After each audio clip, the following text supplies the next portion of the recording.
biggest Blake Lively supporters on this app, this footage that I'm about to show you guys is going to make it really, really difficult for me. Sorry, but this girl just keeps digging herself into a hole that I cannot dig her out of. This behind the scenes footage of them filming a very romantic scene, and in the scene it is very apparent that Blake Lively is very comfortable and almost a little bit flirtatious. This could have been well before he did something that made her feel uncomfortable. I'm not saying that SH did not happen on the set of this movie, but as new evidence becomes available, it is much harder to be on Blake Lively's side, and I am still trying. In the latest episode of Hollywood's ongoing drama, the spotlight now shines on Blake Lively and Justin Baldoni, co-stars of the upcoming film adaptation of It Ends With Us. What began as a seemingly smooth collaboration has unraveled into a full-blown legal showdown. Lively, typically known for her grace under pressure, has accused Baldoni of misconduct and masterminding a smear campaign against her. Baldoni, refusing to stay silent, has fired back with lawsuits of his own, alleging defamation and extortion. The drama is escalating faster than a tabloid headline. Stay tuned. Times released Blake Lively's complaint, suing Justin Baldoni, Wayfarer Studios, Jamie Heath, his PR company, and many more. There are a lot of allegations in this complaint, but primarily it alleges sexual harassment and retaliation. The complaint goes into significant detail about what occurred, including an all-hands meeting where Blake's team presented a list of items that Justin Baldoni and his team had to immediately cease. There were also thousands of pages of text messages indicating that Baldoni and his team planned social media attacks against Blake Lively. Okay, so how does all of this work from a legal perspective? Blake must prove her claims by a preponderance of the evidence, meaning that it is more likely than not that the harassment and retaliation occurred. So what are the next steps? Justin and the other defendants have 30 days to respond to the complaint. Okay, so Justin does not need to prove his innocence, but his team will need to disprove Lively's version of the events to show that the allegations are false or that his conduct was actually lawful. Amidst the legal crossfire, the spotlight has dramatically shifted to Lively's lawyer, who, after suffering a major courtroom defeat, has reportedly vanished faster than a Hollywood marriage. As the drama thickens, we dive deeper into this tangled web of lawsuits, accusations, and mysterious disappearances that make even the juiciest soap operas look tame by comparison. There was also a question about whether Justin would be held personally liable or whether he would be indemnified by the studio. Under California law, Justin can be held personally liable for his actions if he was acting in his personal capacity and not as a producer, director, or employee of the studio. So what about damages? In this type of case, Blake does not necessarily need to claim financial damages. She can just claim wrongful conduct. However, that is not the case here, and any good lawyer knows to throw in the kitchen sink in a complaint. The complaint alleges that Blake's personal brand suffered, as well as her businesses, including her alcohol brand Betty Booze and her hair care brand, Blake Brown. So, will this case go to trial? In my opinion, it is unlikely that this kind of case will settle because Blake Lively has plenty of money. This will likely go on for quite some time, so stay tuned because Baldoni's answer.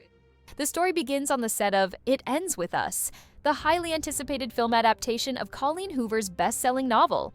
In January 2023, the casting announcement made waves. Blake Lively and Justin Baldoni were set to star, with Baldoni also stepping in as director. By May, cameras were rolling, but behind the scenes, trouble was brewing. Whispers of on-set tension gradually intensified, culminating in December 2024 when Lively filed a formal complaint. She alleged that Baldoni had fostered a hostile work environment, citing inappropriate comments and unwelcome advances. According to Lively, things only worsened after she spoke up. She claimed Baldoni and his team launched a calculated smear campaign aimed at destroying her reputation. Gentlemen, it looks like we're going to have to rename this movie to It Never Ends because Justin Baldoni has just filed his own 80-page lawsuit, this time against the New York Times for defamation, specifically $250 million worth of defamation in what he says is actually a smear campaign against him. So because we're intellectually honest over here, I read the entire lawsuit from front to back. Baldoni's response was swift. and anything but subtle. In January 2025, he fired back with a $400 million lawsuit against Blake Lively and her husband, Ryan Reynolds, accusing them of waging a calculated campaign to sabotage his career. According to the filing, the couple allegedly used their star power to wrest creative control of the film away from him, ultimately pushing him to the sidelines. Baldoni's complaint painted a dramatic picture of a Hollywood power duo leveraging their influence to take over the project and shut him out. Blake Lively too? Into oblivion, Megan. Wait till you see this lawsuit. It's all going to be based on evidence. It's not going to be just a lawsuit. It's going to be the kind of lawsuit that is full of evidence, admissions, documents, which prove exactly what she did and how she bullied her way through the process to take over the movie and used her PR people to try and destroy Justin. There's a number of different defendants here. Stephanie Jones will be all over this complaint. That is the PR agent who was supposed to be working for Justin Baldoni. Leslie Sloan, who's another PR agent who will be part of this lawsuit. That was Blake Lively's. Blake Lively will be sued, and we're carefully considering other people that will be sued also. Ryan Reynolds, for sure. As the legal battle escalated, it quickly spilled into the court of public opinion. Lively's team released a series of text messages allegedly involving Baldoni's publicists, appearing to outline strategies to discredit her in the media. One particularly damning message read, "We can bury anyone," suggesting a calculated effort to damage Lively's reputation. In response, Baldoni's camp pushed back hard, accusing Lively of manipulating the messages to fit her version of events. They claimed the texts were taken out of context and did not reflect any organized campaign to smear her. Baldoni's lawyer has spoken out on a podcast in regards to the potential of a settlement between his client and Blake Lively.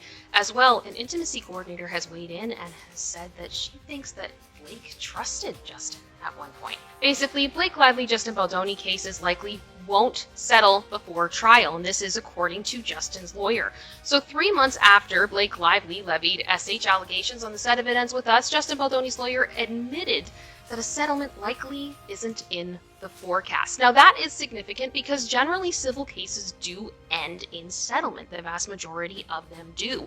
However, there can be cases where things are really, really intense and you've got parties that just will absolutely refuse to settle. And I think that is interesting because previously we have seen that Blake Lively and Justin Baldoni both refused to meet with the mediator and potentially have a settlement. So what was true in February, it seems nothing much has changed. We're still going to court, at least according to Brian Friedman. So the high-profile litigator Brian Friedman noted that his client has been destroyed by this, his words, as he broke down the cases during a recent appearance on the podcast The Town. So the host said, how long can this go on? I don't believe there will be a trial in the case. I think that the potential for the circus and the damage to both sides here will ultimately win out and you guys will settle.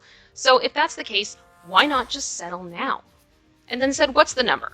What would it require for this to go away? Just to stop. And I think it's interesting. We talked a bit in the chat just about this. A lot of people felt like the only thing that would really make a settlement possible would be an apology, a public apology. Amid the swirling storm of legal battles and media spin, the spotlight shifted once again, this time to Lively's legal team. Her attorney, once outspoken in the press, faced a major setback when a judge threw out a key part of Lively's lawsuit, citing a lack of sufficient evidence. The ruling dealt a serious blow to her case and sparked mounting criticism of her legal team's approach. In the aftermath, reports surfaced that Lively's lawyer had gone silent, missing scheduled meetings, and failing to respond to inquiries. Rumors quickly took flight. Some claimed the attorney had gone into hiding to escape the fallout, while others believed they were regrouping, quietly crafting a new legal strategy. Whatever the truth, the lawyer's sudden disappearance added yet another twist to an already tangled and dramatic saga. So Friedman then said, you keep referring to it as a circus, and I get it. You see a lot of cases, you see a lot of things, and you do a great job.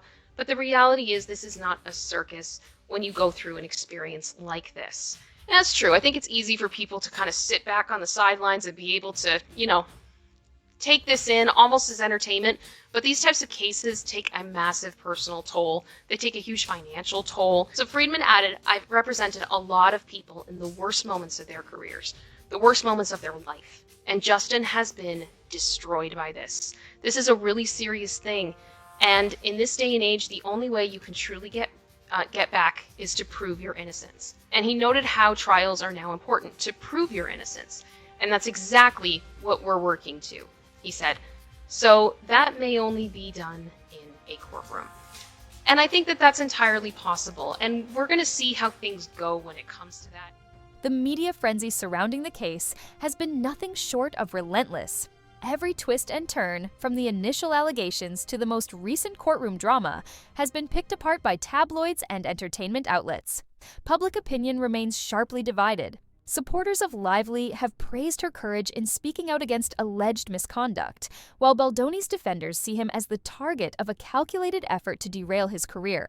Social media has become a battleground, flooded with debates, memes, and wild conspiracy theories, each one amplifying the deep polarization surrounding this high-profile Hollywood showdown. I don't know how many of you guys remember this article, but it was absolutely everywhere. And basically, Mia's take on the video was that it didn't prove Justin's case. It actually backed up Blake's, which a lot of people disagreed with, and it caused a lot of controversy. So I was interested that Mia spoke for this documentary.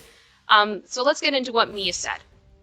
So a Hollywood intimacy coordinator believes there was, at least at one point, some affection between Blake Lively and Justin Baldoni. So Mia, whose credits include Apple TV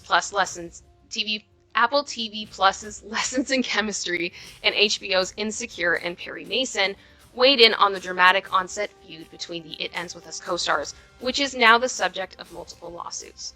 Dueling lawsuits filed by Lively and Baldoni include text messages the stars sent to one another while filming the movie, including a discussion in which the pair discussed script changes that Baldoni ultimately acquiesced to. Amidst the chaos, the production of It Ends With Us has been overshadowed.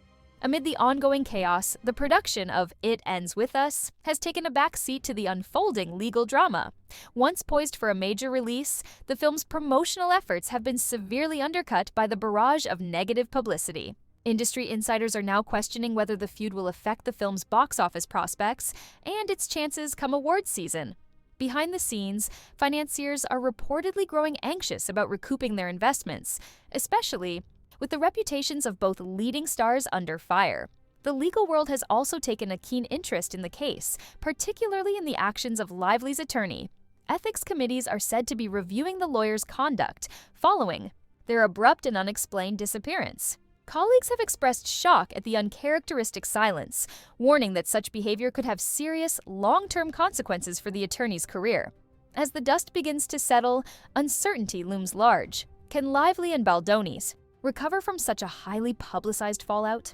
Will the film rise above the scandal to resonate with audiences?